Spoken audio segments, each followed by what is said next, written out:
Bismillahirrahmanirrahim.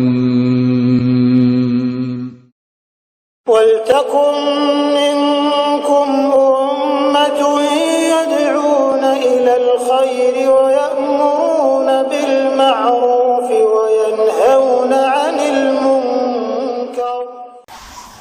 Assalamualaikum warahmatullahi wabarakatuh. Luar biasa Pak. Jadi saya mohon ini kenapa diangkat ulang ini Pak, menegaskan hati-hati beramal kita tapi jatuh pada sebuah kesyirikan, hati-hati Pak.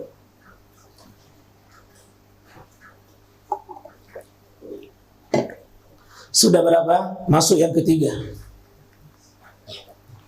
murtad. Wa may yartadda minkum an dini fayamut wa huwa kafirun faulaika habitat a'maluhum fid dunya wal akhirah. Barang siapa yang murtad Pak, dari kalian, dari agamanya itu, kemudian dalam keadaan dia murtad itu, fayamut, dia mati, dan dia dalam keadaan tetap kafir atas kemurtadannya itu, maka mereka ini faulaika habitat, terhapus amalan-amalan mereka. Di dunia habis, di akhirat pun tidak ada, kosong deh, saldonya habis itu. Padahal rajin beramal. Hati-hati Pak ya. Murtad itu apa itu murtad Pak?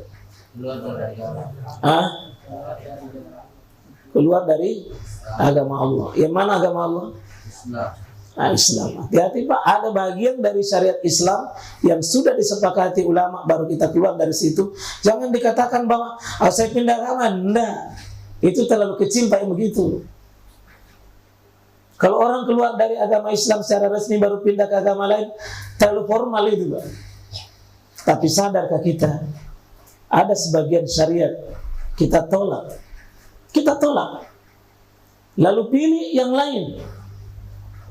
Itu artinya meninggalkan yang benar, kita mau yang salah. Murtad juga namanya. Tapi ini yang bersifatnya adalah pokok Pak ya. Kalau hanya sekedar pilihan, enggak.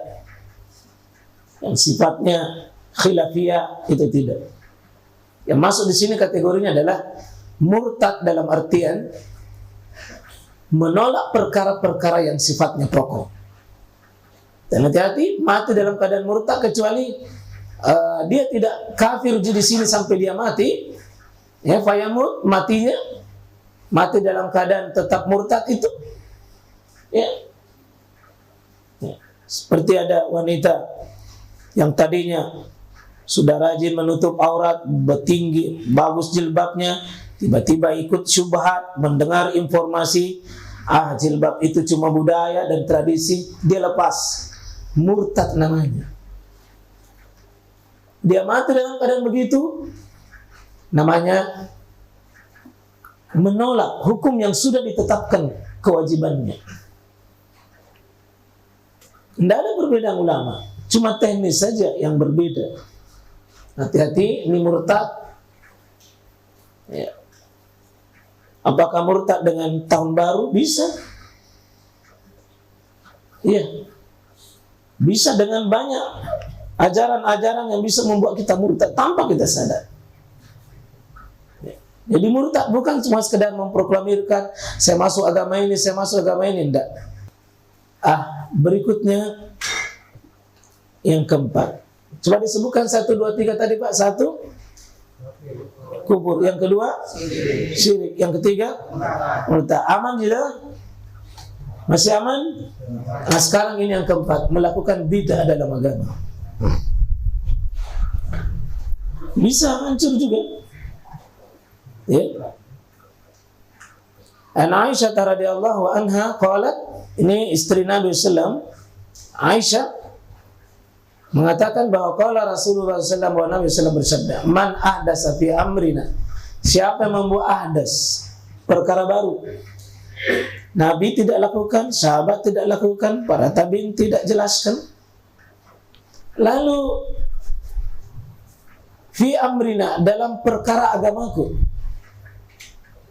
Haza, yang ini, maksudnya Islam. Ma laysa fi, atau malaysa min, yang tidak ada dalam urusan agamaku ini, dia kerja, fahuwa raddun, maka ditolak semua amalannya. Nah, itulah sebabnya Pak ya, tugas kita ini apa?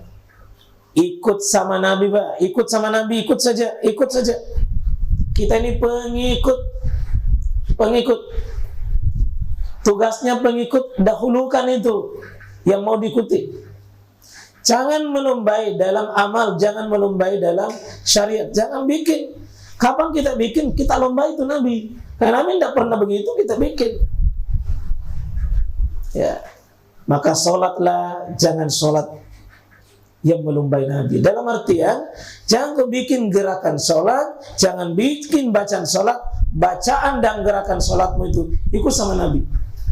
Maksudnya Nabi lakukan, kita kerja, ikut. Sahabat lakukan, kita ikut.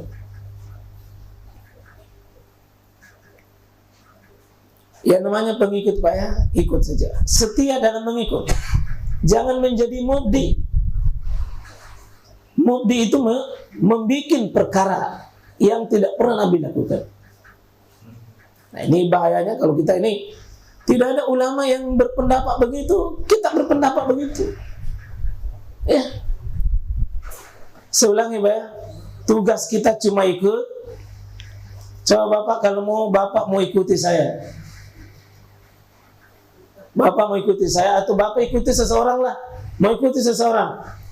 Syaratnya orang itu diikuti kira-kira apa Pak? Satu, dia duluan. Yang kedua, mau ikut,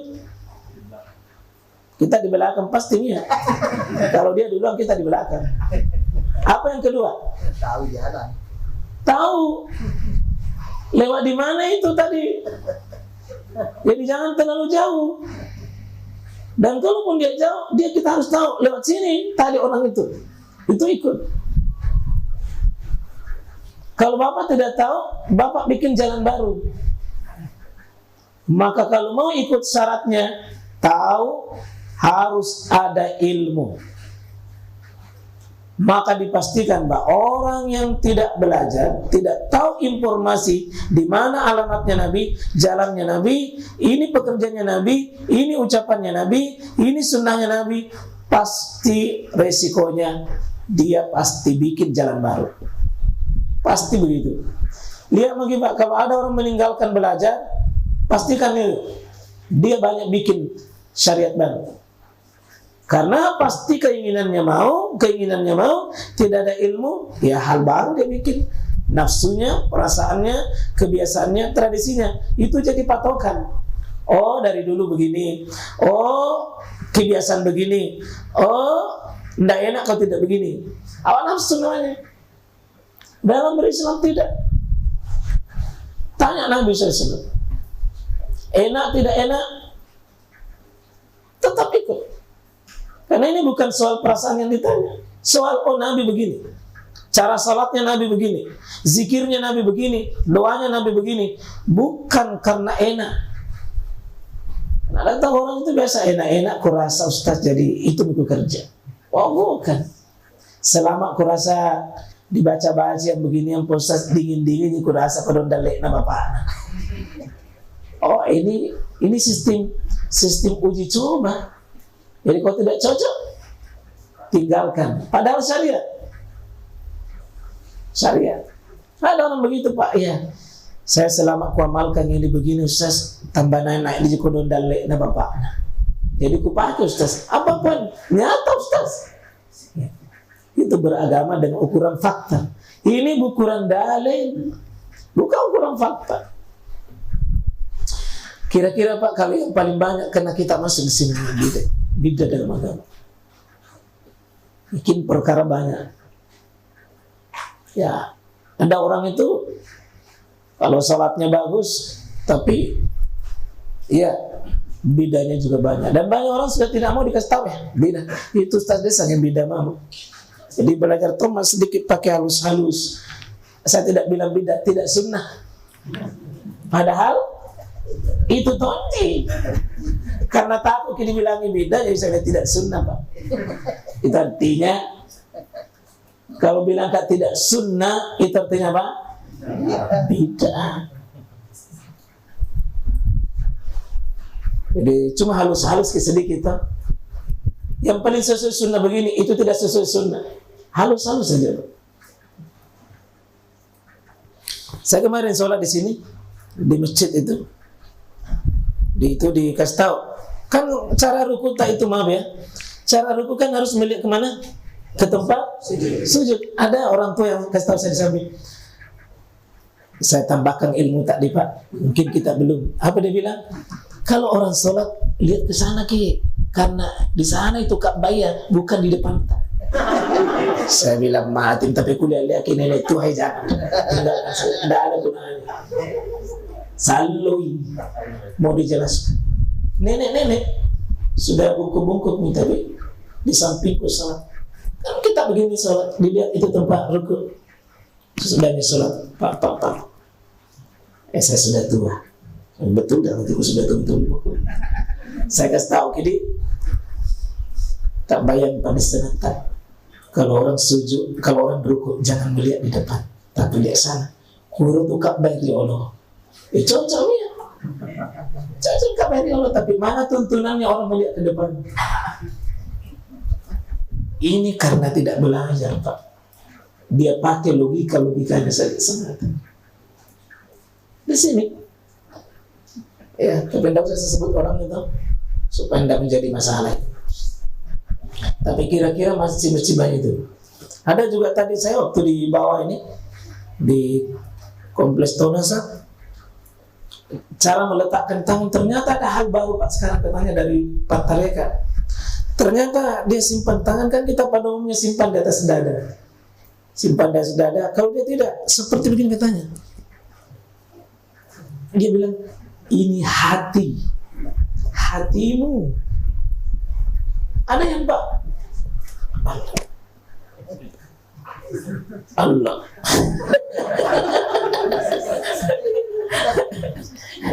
Ada yang sholat sekarang ini Pak katanya, Atinno kuirumat tamat cahaya, nurnya Allah masuk. Kalau kau begini kau tutup katanya. Wih, mandrasanya agama. Rusak agama Pak kalau model begitu dipahami. Karena itu ini hadis banyak orang kata Nabi lakukan. Kenapa? Bid'ah jauh lebih berbahaya Pak daripada dosa besar.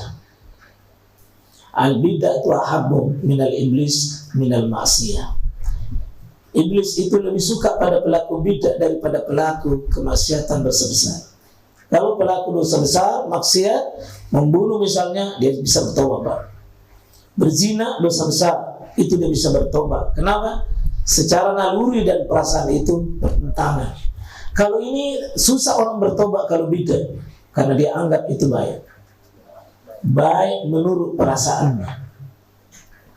Kalau mencuri, tidak ada orang mengatakan itu baik. Kenapa dia lakukan? Terpaksa. Kondisi nafsunya sangat tinggi sehingga dia lakukan. Maka ketika dia normal kembali, cepat dia bertobat. Tapi kalau bid'ah Pak, jarang sekali orang tobat dengan bid'ah, kecuali dia merubah dengan ilmu. Kalau dia belajar baru biasa ada ustaz. Ada yang beberapa di antara jamaah kita, alhamdulillah ustaz, sudah 40 tahun baru ku dengar, jadi saya berhenti kak, tinggalkan semua itu. Saya zikir begini, ku baca begini, zikir ini, doa ini, saya tidak pakai ustaz karena saya sudah yakin dengan dalil yang kita bawa. Sekali lagi Pak, agama ini jangan main perasaan, jangan main dengan kebiasaan, jangan main dengan kebanyakan orang. Oh banyak juga orang kuliah begitu ustaz, kebiasaan begini, senang begini, enggak. Agama ini coba tunjukkan. Kata Nabi, siapa yang bikin perkara baru? Perkara baru artinya Nabi hidup tidak pernah jelaskan, sahabat hidup tidak pernah jelaskan, tabi'in hidup tidak pernah jelaskan, di belakang topi baru muncul begitu, tanpa kita sadari.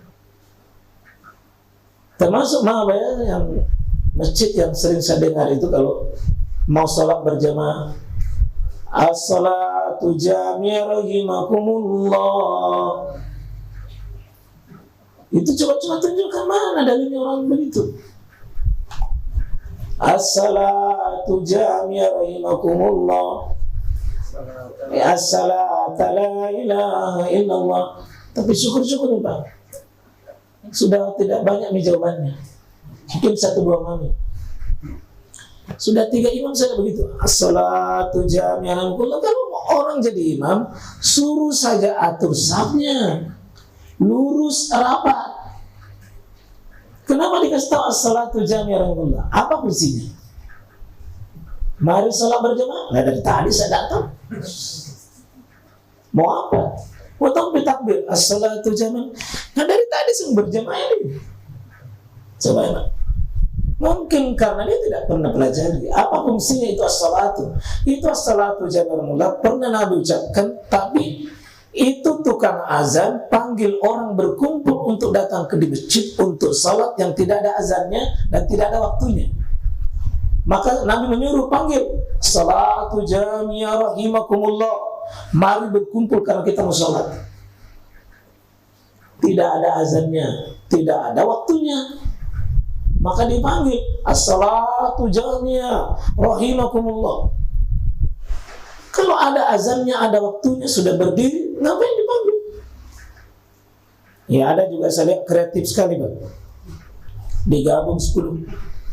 Sawu sububakum, staqimu sububakum. Oh, di terakhir as-salatu jami'ah rahimakumullah. Dan itu yang tegas. Ada juga bisik-bisik di depan, bisik-bisiknya Pak. Kecil sekali salatu, bisik-bisiknya. Sawu sububakum. Begitu sampai salatu jami'ah, as-salatu jami'ah rahimakumullah. Nah, pancimentung orang jangan as-salatu la ilaha illallah. Tapi Bapak tidak ada yang begitu. Tidak tahu kalau keluar tidak sih. Baik, nah dulu ya sudah tobat ya. Yang kelima, 6, 7 ini bisa hancur pahalanya. 5, 6, 7. 1 mengungkit-ungkit pemberian. 6 menyakiti orang yang diberi. 3 riya. Ini dalilnya la tubtilu sadaqatikum. Ini khususnya Pak dalam sedekah, baik sedekah apapun, tapi sifatnya pemberian. Jangan kau batalkan, hancurkan sedekahmu. 1 bil manni. Nah, ini dimaksud. Ya. Mengungkit. Kalau bukan karena saya itu tidak jadi itu. Kalau ada masjid besar sudah dibangun, saya itu yang, kalau tidak ada kan tidak jadi itu. Itu bil manni namanya. Wal aza itu menyakiti. Sudah dikasih orang tapi menyakiti pada akhirnya. Disakiti orang yang diberi sumbangan, disakiti lembaga yang diberi, disakiti pengurus masjid, disakiti orang yang diberi, ya. Apa dia bilang? Kau tidak tahu diri, kau tidak tahu berterima kasih, kau tidak apa-apa. Nah, ini azab namanya. Dan hati-hati Pak. Mungkin awalnya kita tidak ada. Saya pesan hati-hati Pak. Setan itu menunggu. Licik sekali. 10 tahun aman, 50 tahun aman. Persis Pak, di detik-detik kita sudah tua nenek, cucu tak, keturunan tak pergi mengaji di masjid. Ada yang ambil sendalnya. Bapak datang mengamuk, kata-katain, ini masjid tidak akan ada begini. Kalau bukan kakek dulu. Sudah habis. Habis itu. Kalau cerita untuk membangkitkan orang supaya bangkit, enggak ada bil mandi. Supaya kita cerita, supaya orang lain bangkit, semangat, enggak ada. Kali ini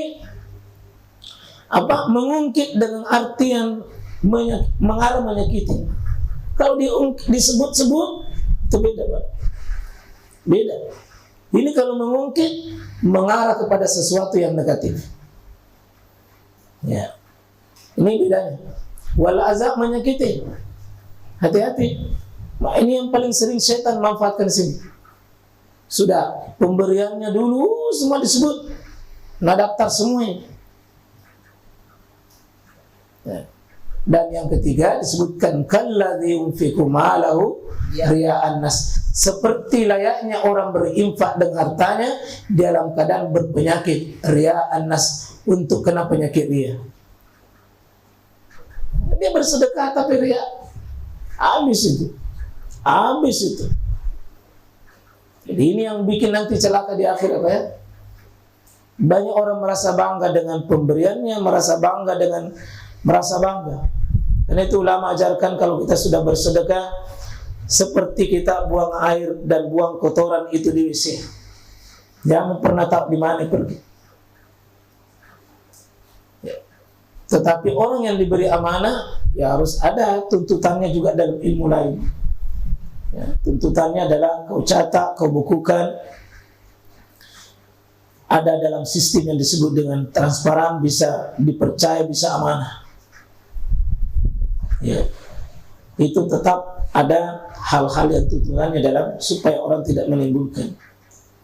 Ya, jadi ya seperti yang saya coba pelajari Pak. Jadi kalau ada sumbangannya Bapak itu, meskipun tidak diumumkan tiap hari, ada satu pembukuan di situ. Setiap ada Pak. Saking banyaknya kan itu saya tidak mampu lagi jumlahnya. Tapi semua yang masuk keluar itu terekam. Jadi hampir mibono itu bukunya di situ. Ya, jadi kalau mau tahu Bapak menyumbang, kalau Bapak mau tahu itu sedekah-sedekahnya di situ, silakan lihat di daftar itu. Ada saya punya. Ya, kalau ada yang mau lihat silakan. Ya itu insyaallah supaya apa? Saya marah biasa itu. Nah, dari saya lebih baik uang saya hilang daripada uangnya orang. Saya tidak mau. Kalau Anda terima uang lalu Anda tidak catat di situ. Jangan dulu aktivitas lain sebelum Anda catat. Ya, karena bisa jadi dilupa. Catat baik-baik. Lebih baik uangku yang hilang daripada uangnya orang di situ. Ya, karena itu biasa suara tekanan saya kalau saya periksa mana catatannya. Mesti dicatat. Bukan saya curigai, tapi saya belajar untuk mendisiplinkan itu. Ya, jadi kalau ada hal-hal yang Bapak coba, tapi jangan cerita di luar Pak kalau Bapak tidak klarifikasi sama saya. Tanya saya, bilang ada begini, tanya saya, insyaallah. Nah, yang ke sudah 5, 6, 7, sekarang 8. Ya. Bisa juga rusak dan hancur pahalanya seorang itu karena mendustakan takbir. Ya, di sini sebutkan walau kana uhudul laka zahaban, sekiranya engkau punya itu emas seperti satu gunung Uhud. Jadi seandainya kau punya emas Pak, yang besarnya seperti satu gunung yang paling terbesar yang Nabi tunjuk di Madinah, panjang besar. Seandainya itu berubah menjadi emas, fa'anfaqtah fi sabilillah, kemudian engkau infakkan di jalan Allah. Ya. Jadi diinfakkan ini Pak, bukan 1 kilo, 1 gunung emas diinfakkan di jalan Allah. Hebat ya. Jadi kalau ada infak begini Pak, masuk di Tajidul Iman. Selesai proyek perumahan bangun. Selesai. Pokoknya saya tidak perlu tagih terus. Tidak perlu Pak Haji Rustan sampaikan. Tidak perlu Pak Haji Rustan garuk-garuk kepalanya. Tidak perlu. Tapi ini menunjukkan Pak penggambaran yang sifatnya betapa besarnya itu sedekahnya. Summa akan tetapi kemudian lam tu'mil bil qadari, dia tidak beriman kepada perkara takdir. Dia ingkari takdirnya. Ya, diingkari takdirnya. Wa ta'lam anna ma asabaka lam yakun liyukhti'aka wa anna ma ahtaka lam yakun liyusibaka ma tuqbila minka. Kata Nabi SAW bahwa engkau tahu bahwa tanya apapun yang musibah bagimu dirimu adalah tidak akan menghancurkan kesalahanmu, dan apapun yang akan menghancurkan, apa akan menimpamu kesalahanmu itu tidak menyebabkan dengan musibahmu, maka tidak akan diterima sedikit pun dari engkau. Ya, kira-kira apa makna ini? Ya. Dan engkau tahu bahwa apa yang menimpamu tidak akan meleset dari dirimu, dan apa yang meleset darimu tidak akan mengenaimu. Niscaya Allah tidak akan menerimanya darimu. Ya, dia bisa dipahami juga.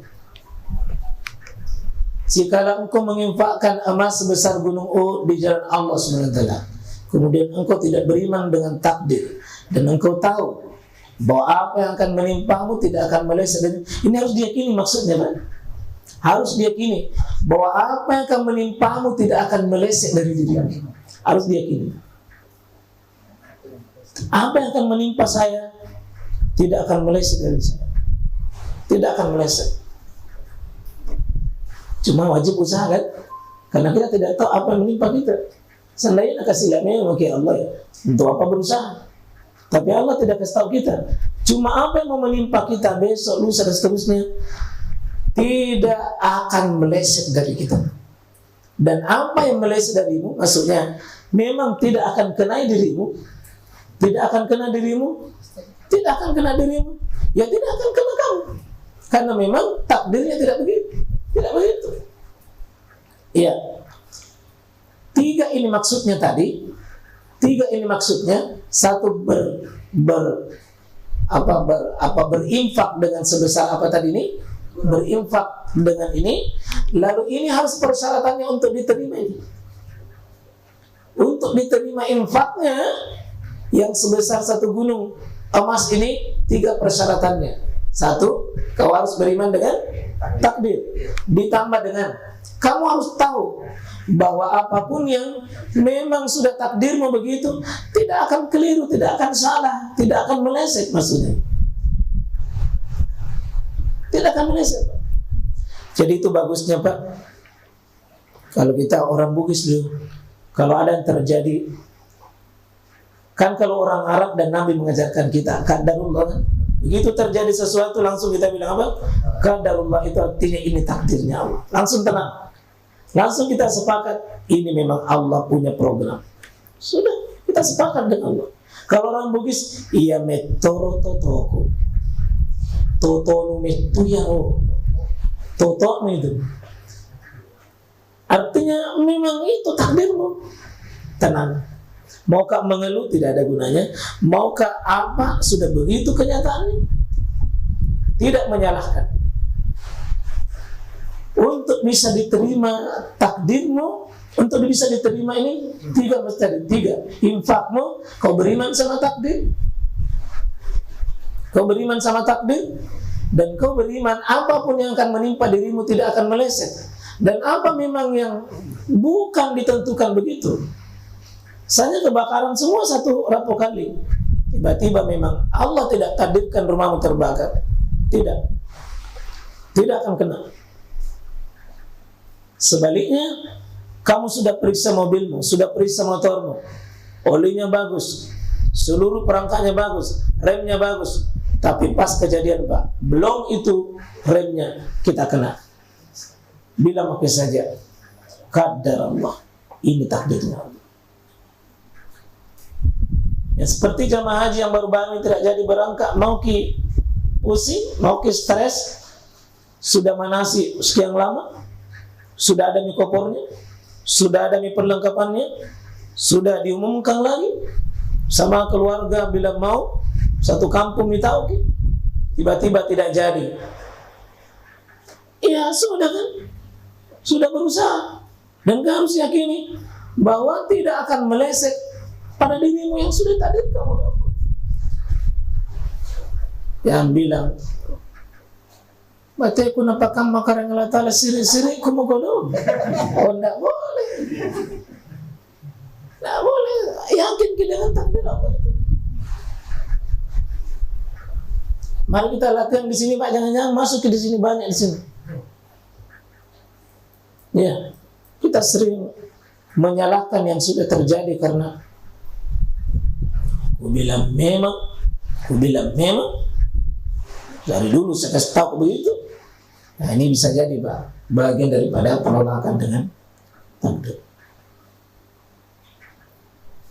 Ada banyak hati-hati di sini karena siapa tahu kita sudah serahkan ini, serahkan, tapi tidak sungguh-sungguh kita beriman dengan takdir. Hadis ini sahih menurut penelitian Syekh Al-Albani. Bahkan Imam Ahmad, Abu Daud, Ibnu Majah dari sahabat yang mulia Ubay bin Ka'ab. Ini seorang sahabat yang paling terbaik hafalan Qur'annya. Dan ini yang imam pertama, menjadi imam tarawih pertama sesudah Nabi dan sahabat. Inilah imam pertama mengimami orang tarawih pertama selain Nabi sallallahu alaihi wasallam, Ubay bin Ka'ab, karena dia yang paling terbaik hafalannya.